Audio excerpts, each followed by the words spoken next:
Então 2026 começou e com um ano novo que se inicia, a gente renova as nossas expectativas, sonhos e objetivos. E pensando nisso, eu trouxe algumas coisas aqui que pode ajudar você a se organizar como freelancer, seja filmmaker, videomaker, fotógrafo, para que a gente possa manter o gás e alcançar os objetivos que esse início de ano sempre traz, renovando as esperanças.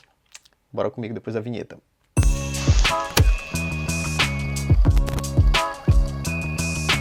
Salve, salve, rapaziada, me chamo Jonas Sakamoto, sou filmmaker, fotógrafo, diretor de fotografia e diretor também. Tenho um trabalho com documentários, videoclipes, eventos e nesse canal eu compartilho um pouco da minha experiência nessa área que eu me amarro muito.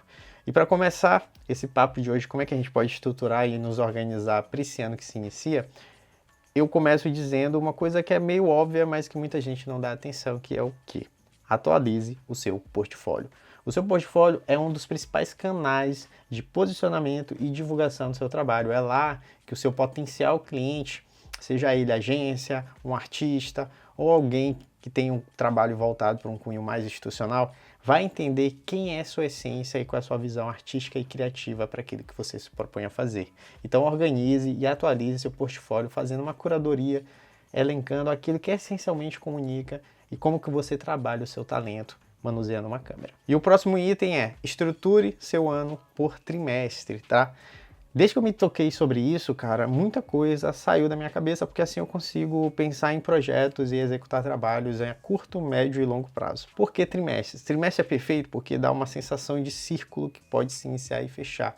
É legal porque você consegue pensar seu projeto dividido em 3 etapas e assim mensurar um começo, meio e fim para cada um deles. Se for a curto prazo, você consegue pensar em algo nessa constância de 3 meses. Se for a médio prazo, você consegue pensar 6 meses. E se for um projeto a longo prazo, você consegue estruturar ao longo do ano.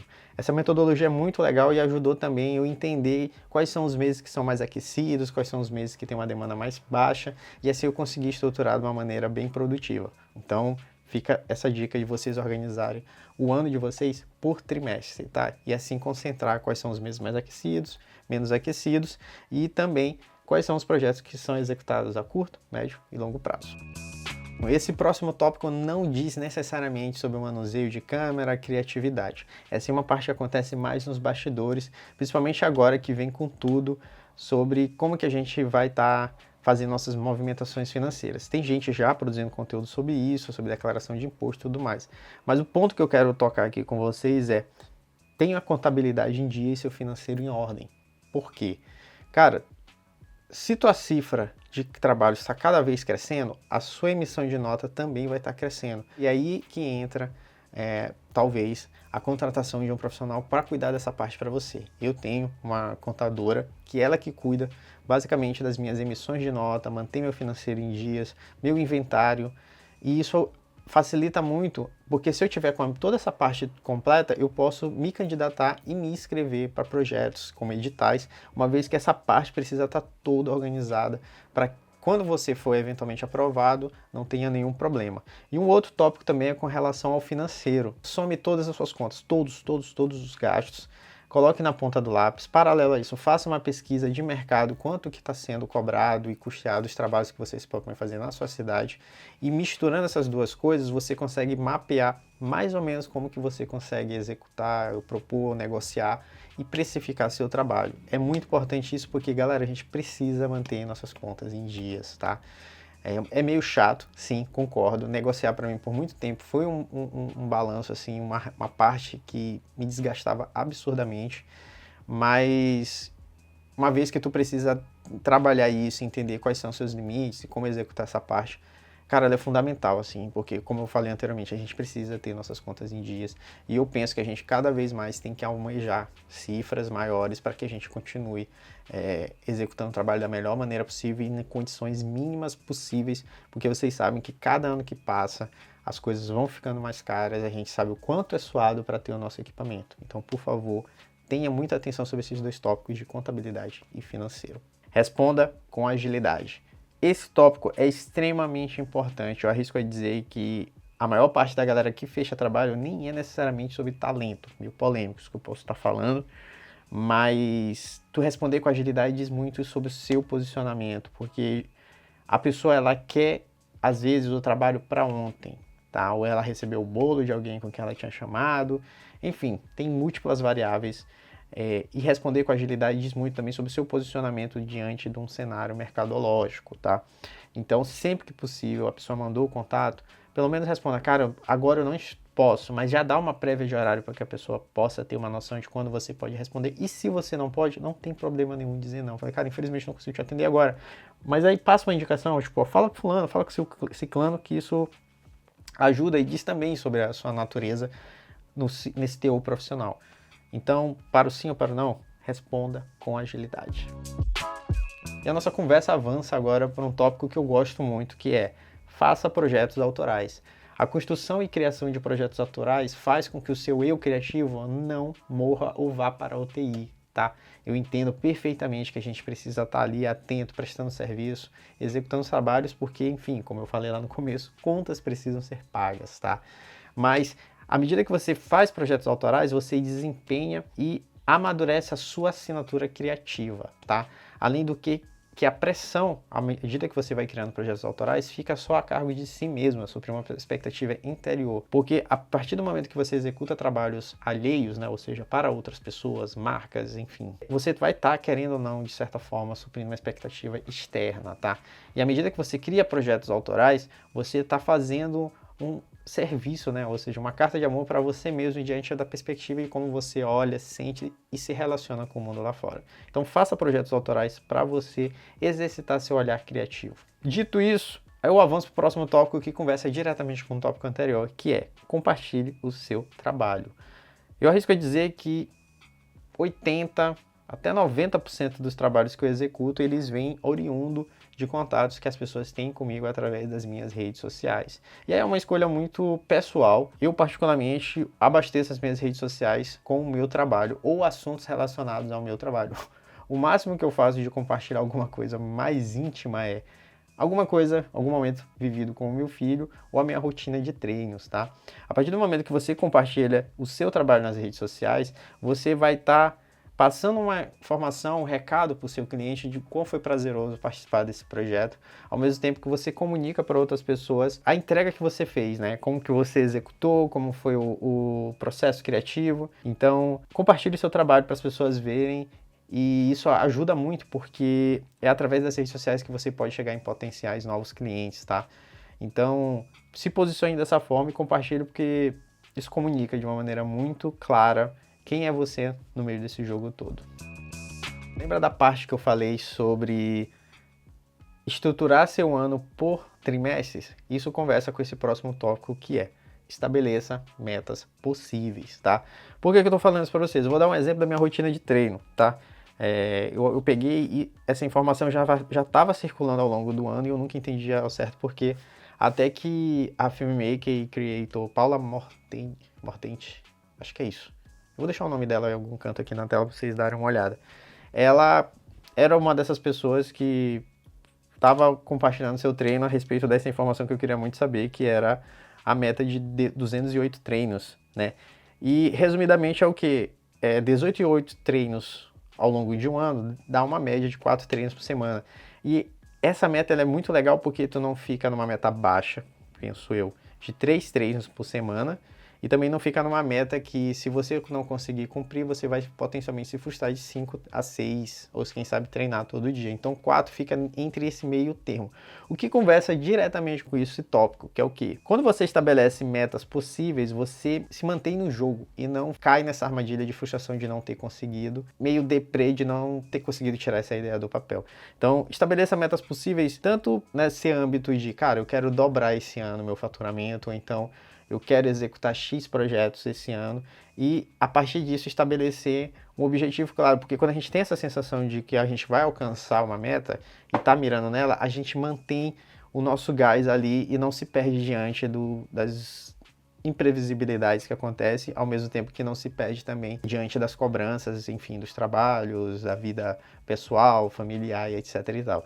Então, use esse tópico de metas possíveis a seu favor e até para o final do ano você fazer um balanço do que aconteceu. Ano passado eu estabeleci algumas metas e eu terminei o ano extremamente satisfeito, aí abrindo um pouquinho da minha vida pessoal. essa virada de ano, né, final de ano, começo de ano, para mim sempre foi um pouquinho meio deprê, porque através da terapia eu fazia um link direto, porque eu olhava vários amigos meus nas suas casas com seus pais, e os meus pais moravam no Japão, então isso me dava uma bad muito grande, porque eu queria ter eles aqui e não podia. Essa virada de ano agora foi um pouquinho mais leve, porque além de ter meus pais próximos de mim também, eu finalizei um ano com várias metas que eu tinha estabelecido batidas, e algumas eu posterguei para esse ano de 2026, e talvez essa seja uma das primeiras vezes na vida que eu consigo iniciar o ano com os dois pés no chão e com uma visão clara do que eu quero. Então isso é resultado e fruto dessa mentalidade que eu estou vindo aqui compartilhar com vocês através desse tópico. E o próximo tópico diz diretamente sobre você, que é: comunique quem você é.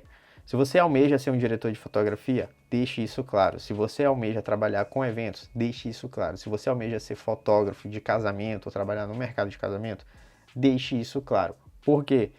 Porque as pessoas vão fazer esse link direto para potenciais futuros projetos que venham a acontecer. Eu, por exemplo, trabalho muito com a cena cultural aqui da minha cidade. Então, sempre que surgem alguns convites, as pessoas imediatamente fazem esse link com isso que eu venho construindo ao longo dos anos, nesses 3 campos. Seja como diretor de fotografia, seja como diretor, seja como filmmaker, seja como fotógrafo.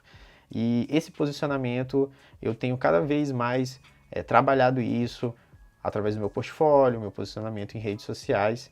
Então é muito importante, tipo, o auxílio dessas redes sociais para você comunicar quem você é. Então deixe isso bem claro, porque isso vai fazer você alcançar e chegar em projetos e surgir também convites para o que realmente comunica com quem você é. Quase fechando a nossa lista, esse próximo tópico, cara, foi para mim assim uma grande revelação e veio quando, logo após o nascimento do meu filho, e também fazendo retrospecto dos trabalhos no quais eu mais me identifiquei, mais eu me doei, mais eu gostei de executar, que é entender, cara, quais são os trabalhos que têm cunho artístico e quais são os trabalhos que são prestação de serviço. Quando eu falo entender o que é um trabalho artístico e o que é uma prestação de serviço, em momento nenhum isso significa que uma entrega vai ser menor que a outra, ou que eu não vou dar a mesma importância para um e vou dar para outra, tá? Na verdade, o que muda é a minha mentalidade diante disso no qual eu estou me propondo fazer, tá?